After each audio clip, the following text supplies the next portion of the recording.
Alright folks, we're back here with another do-it-yourself video. We're on the boat again. Seems to be where I get my do-it-yourself videos from most of the times. It's a 10-year-old boat, so some things just start to go on a boat, and there's nothing you can do about it. You just gotta, upkeep it. So, what we got? This is my front navigation light plug, right? And it had a cover on it, right, to help keep water from getting in there and corroding everything. Cover's gone, okay?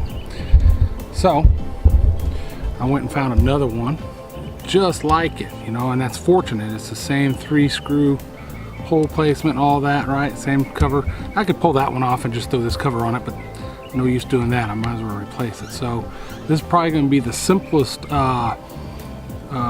do-it-yourself video that I've made so far, just because this is a really simple task. 3 screws and rewire. So let's get to it. I'm gonna get you guys set up so you can view what I'm doing down here.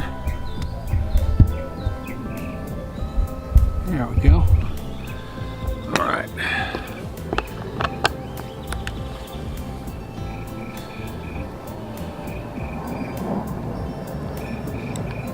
Don't want to lose the screws because the new one did not come with screws.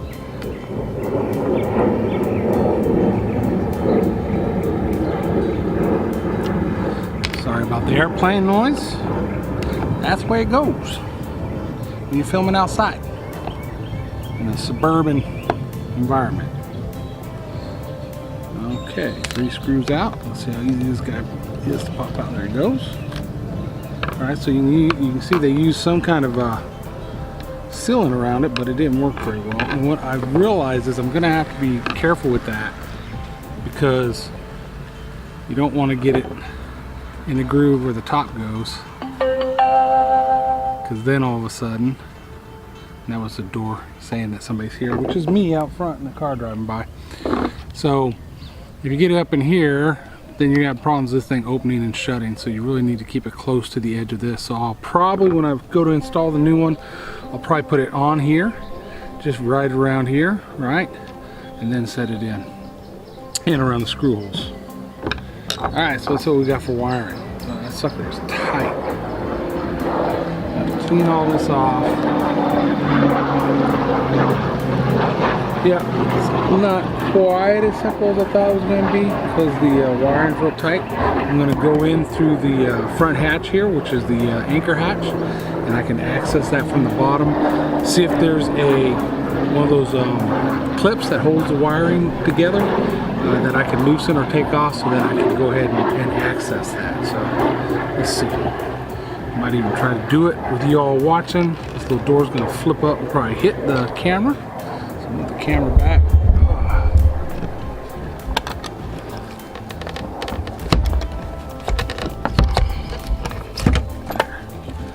Alright, I'm going to have to get up on the boat. Okay, so I got the old one out, and it had these wires attached to it with plugs to plug into the wire harness underneath the floor here. New one, of course, doesn't have that. So what I did was just cut these ones off, right?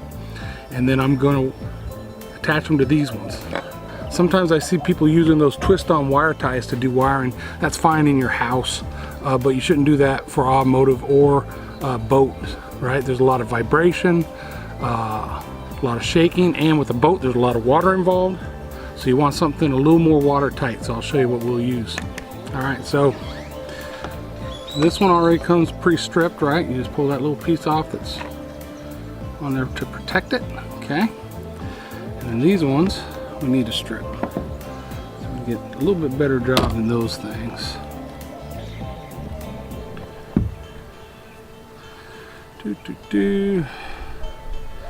They're about either 18 or 20. Let's go with 18. There you go, 18. Stripped it. And stripped it. Okay. I like to make sure they're twisted good. And then these are how we're going to connect these guys.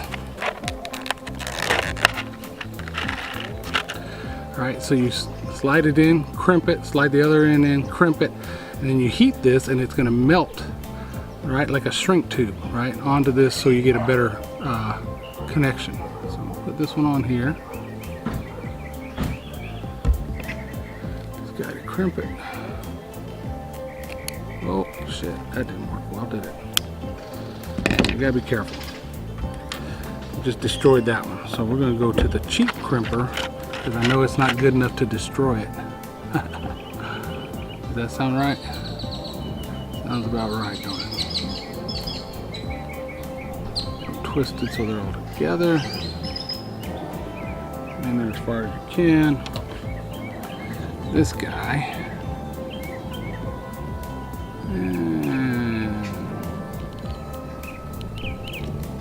okay. Tight.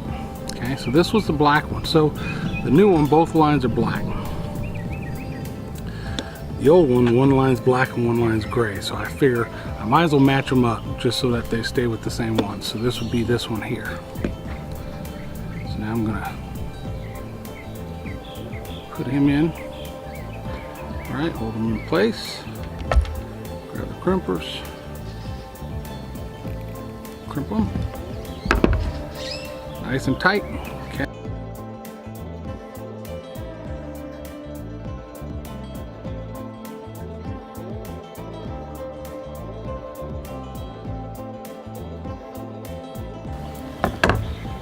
All right.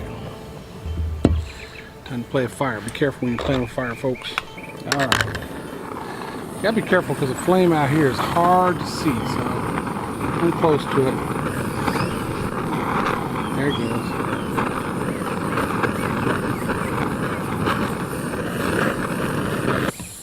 Oh, it went out. You can hear it when it goes out.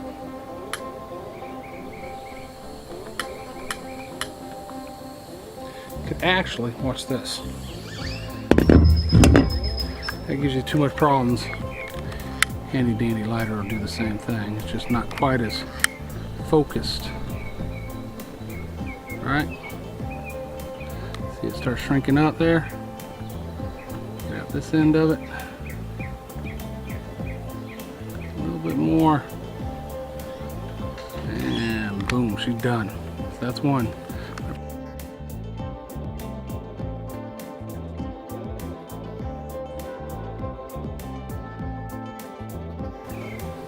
Yep, sealed up. Okay. All we gotta do now is drop it in the hole, clean it off first, right? We're gonna clean this all up. We're gonna put some of the sealant there, drop this in, put the screws in, and then we'll go underneath and rehook up the wires. That'll be all she wrote, okay? So I'm gonna go get some stuff to clean this real quick and I'll be right back. Start off that. Get off as much of this by hand as you can.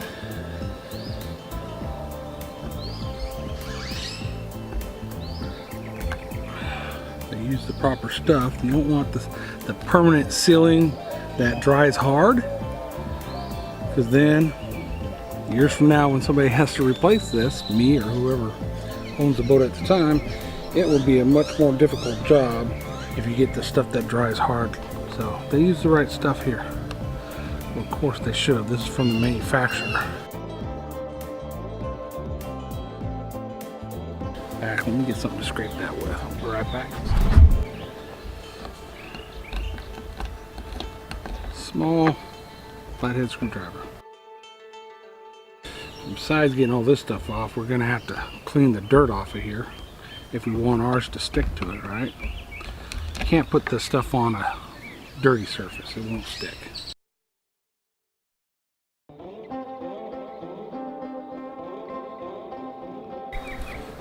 looking pretty good. Looking pretty good. All right, I'm gonna get the good stuff to clean it. Be right back. The good stuff. All right, use this 91% for rod building, cleaning stuff when you're building rods. So it should work really good on this little dirt.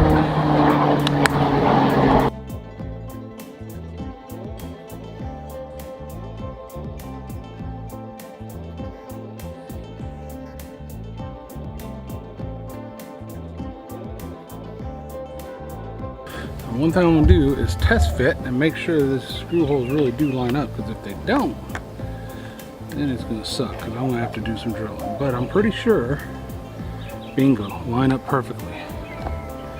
There you go, that's what she's gonna look like when we're done. Nice. Oh, there goes my top. Okay. I think she's pretty clean.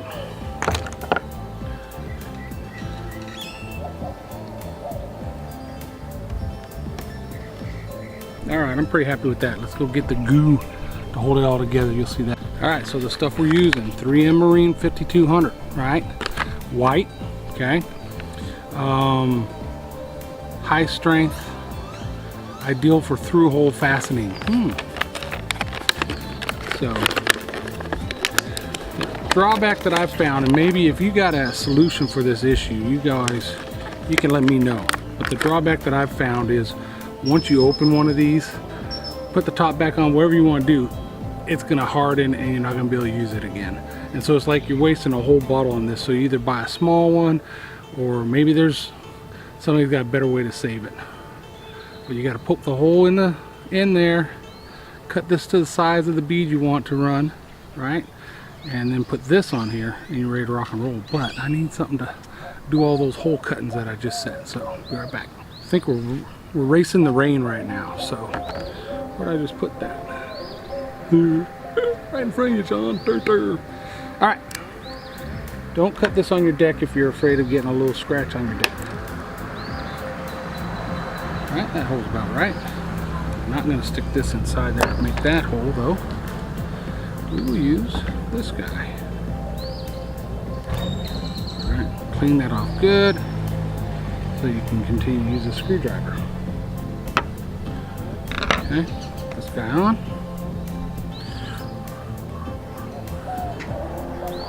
Okay. Go ahead. Remember I said I was going to put it on here so I keep it from getting on in the area that we don't want it in.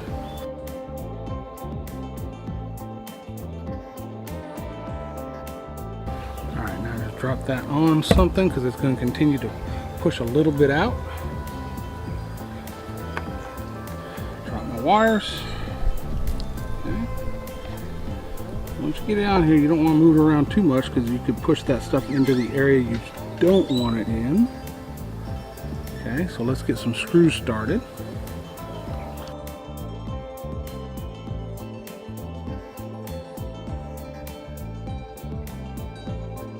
If you squeeze some out around the edges, which probably will happen, and you're worried about it, just come in with something and wipe it away now while it's still wet.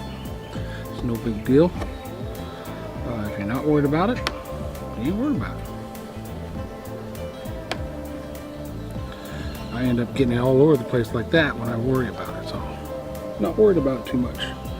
Okay, so now what we've got to do is get up inside here, which I won't be able to video, hook the wires back up, and then we'll get the light, put it in, turn it on, and make sure it works. That's the ultimate test, right? But there we go, now it's covered. I don't have the rain and water splash and all that going straight inside there. Another thing I'm going to do is spray some Corrosive X in there. Corrosive X helps keep things from, like the name says, corroding. And I found, since I've been going to the saltwater for the last 3 years or so in this boat, that there's a lot of stuff that you don't even think about that starts corroding. And this is one of those types of areas. So spray it is preventive, right?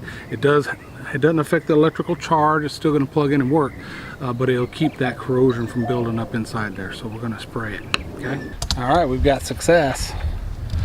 Power's on, lights on. I don't know if you can see it, but it's on.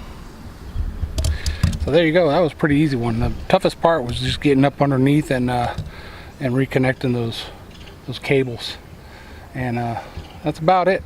So again, don't be afraid to tackle these now. If you got a full warranty on your boat and it's brand new and something like that happens, yeah, take it back to where you got it and have them fix it for you.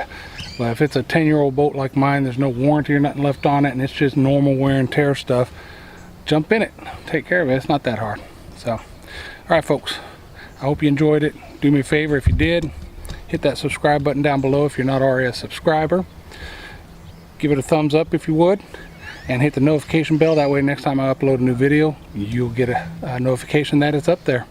And if you really want to help this channel grow, consider becoming a patron of the channel. A link down below for that.